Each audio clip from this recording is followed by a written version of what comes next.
నా శత్రువుల ఎదుట నీవు నాకు భోజనము సిద్ధపరచుదువు. నూనెతో నా తల అంటియున్నావు, నా గిన్నె నిండి పొర్లుచున్నది.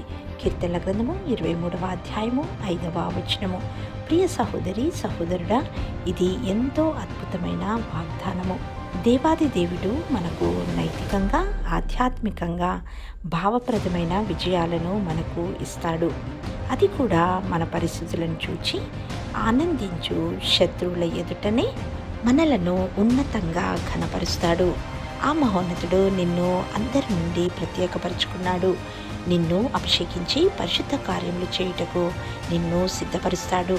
ఆయన మాటలను నీవు విన్నప్పుడు దృష్టి నీ మీద ఉంచి నీ గిన్నె కృపతో, సమృద్ధితో, రక్షణతో, సంతోషముతో, దీవెనలతో, ఆశీర్వాదములతో పొంగి పొర్లింపజేస్తాడు.